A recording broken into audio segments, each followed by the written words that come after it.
pesantren yang terbaik. Apa kabar? Kami doakan semuanya sehat-sehat ya Maya. Ya. Ini hari Jumat.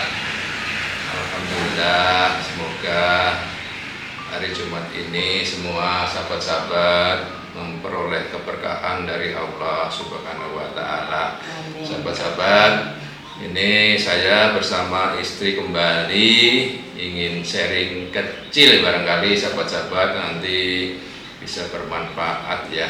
Sahabat-sahabat, ada beberapa pertanyaan nih Maya. Iya. Mungkin bisa dibacakan Mah pertanyaan dari sahabat-sahabat. Sebetulnya banyak sahabat-sahabat pertanyaan-pertanyaan yang sejenis. Ini kita ambil yang mewakili barangkali Maya. Iya.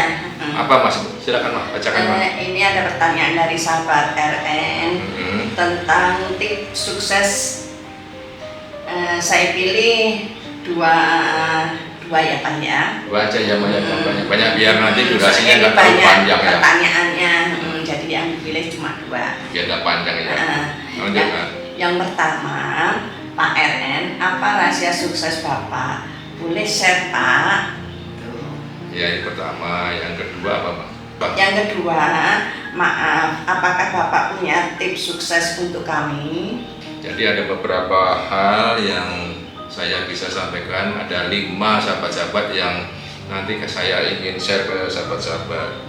Yang pertama barangkali Mah, yang sering kita dulu omongin ya. Pertama itu luruskan niat. Jadi apa-apa sahabat-sahabat kalau kita melakukan apapun itu, yang pertama adalah nawaitu. Nawaitunya apa? Ini contoh aja sahabat-sahabat. Waktu dulu saya setelah lulus ya Maya, dari perguruan tinggi S1 dulu, kita ini kan mulai belajar berkarya, bekerja lah tepatnya ya sahabat-sahabat, belajar bekerja.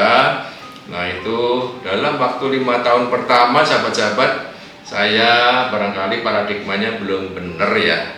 Jadi waktu awal-awal saya belum benar paradigmanya, dan saya baru menginjak tahun ke-6 baru mulai meluruskan kembali niat saya. Contoh misalnya yang dulu tahun ke-6 ya Maya, saya membuat resolusi baru bahwa kerja itu memang tidak boleh pamrih. Artinya jangan terlalu hitung-hitungan. Jangan terlalu hitung-hitungan, malah bikin capek diri kita sendiri. Jadi sekali lagi jangan hitung-hitungan sahabat-sahabat. Jadi niatkan aja kerja itu untuk ibadah, ya, jangan hitung-hitungan.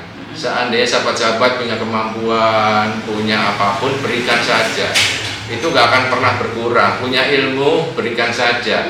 Itu tidak akan pernah berkurang. Semakin kita share, semakin bertambah ilmu kita, pengalaman kita. Kira-kira demikian sahabat-sahabat. Kalau kita bisa lepas begitu, karya kita bisa optimal ya kan, syukur-syukur bisa berkelanjutan. Dan yang kedua ya, kita tidak capek. Batin kita tidak capek, kita lebih plong karena kita tidak ada ganjalan, nggak ada sesuatu yang membuat kita beban jangka panjang. Itu yang pertama sahabat-sahabat, jangan pernah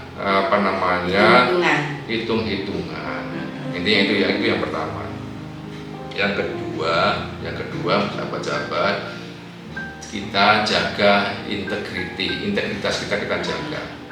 Ini modal utama ya sahabat-sahabat, apalagi saat-saat seperti sekarang ini, integritas itu menjadi mahal, menjadi barang langka sekarang ini.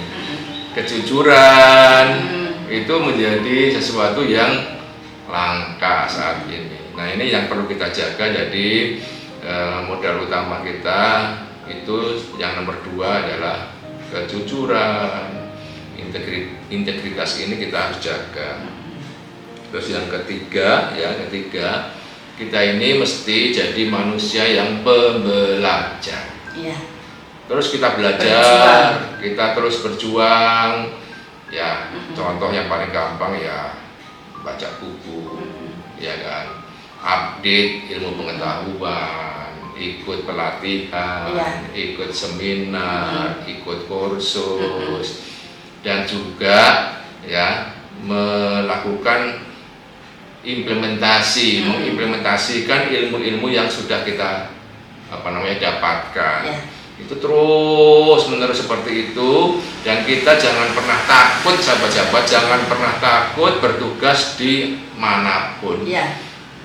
Jangan pernah takut kita dipindahkan ke fungsi atau bagian manapun. Iya, untuk belajar. Iya, untuk proses belajar, dan nikmati saja pekerjaan kita itu sebaik mungkin, dan kita berkarya juga semaksimal mungkin. Iya. Karena itu adalah proses pembelajaran. Iya. Sahabat-sahabat perlu dicatat ya. Kalau kita sedang saya nih sahabat-sahabat, kalau sedang interview calon karyawan, itu sering saya tanyakan, pengalaman Anda berapa lama? Dijawab 5 tahun, dijawab 7 tahun, dan seterusnya. Ternyata begitu saya cek, sahabat-sahabat, saya cek ya daftar CV-nya ya, ternyata di CV itu tertera pekerjaan yang berulang-ulang. Saya bilang, Anda tidak pengalaman 5 tahun sebetulnya, Anda paling 3 tahun atau bahkan 2 tahun, saya bilang. Kenapa demikian? Karena pekerjaan Anda itu banyak yang berulang-ulang. Jadi maksud saya, kalau kita sering berpindah-pindah, itu juga bukan berarti kerugian. Kalau kita berpindah-pindah itu justru manfaat besar untuk kita, karena kita semakin menguasai bidang tugas yang ada di perusahaan itu atau di institusi itu, menjadi bekal suatu saat kita menjadi leader. Kira-kira itu sahabat-sahabat. Yang nomor 3 ya tadi ya. Iya. Terus yang nomor 4 ya, nomor 4 itu kita mesti jaga profesionalisme kita, sahabat-sahabat. Nah ini yang penting ini, sahabat-sahabat. Ini nggak main-main, kita jangan sekali-sekali ya mengabaikan ini. Jadi kita apapun yang kita jalani, kita mesti profesional. Ya. Karena kalau tidak, nanti kita ini tidak bisa menjalankan fungsi kita sebagaimana semestinya atau sebagaimana seharusnya. Wabil khusus yang hal seperti ini, misalnya sahabat-sahabat, kita punya kompetensi misalnya di bidang pekerjaan IT misalnya, ya kita mesti tunjukkan bahwa kita punya kemampuan itu, dan kita bisa sampaikan karya-karya kita kepada perusahaan atau pada klien kita sebagaimana yang seharusnya diharapkan oleh perusahaan itu. Ya. Untuk dalam rangka menjawab tantangan atau tugas yang diberikan oleh perusahaan itu. Kira-kira demikian sahabat-sahabat terkait dengan kita harus menjaga benar-benar profesionalisme kita. Jadi jangan mengabaikan ini. Misalnya contoh juga, kita hanya mengorbankan sedikit mendapatkan uang, tapi hanya ingin memenuhi keinginan dari klien. Dalam hal ini kita tidak bisa menjaga integritas kita. Terus yang terakhir ini, yang kelima Pak. Nah ini yang paling berat sahabat-sahabat. Kita ini harus terus istiqomah. Ya, istiqomah. Istiqomah apa sih? Apa istiqomah itu? Istiqomah itu adalah bagaimana kita terus menerus ya, kita konsisten.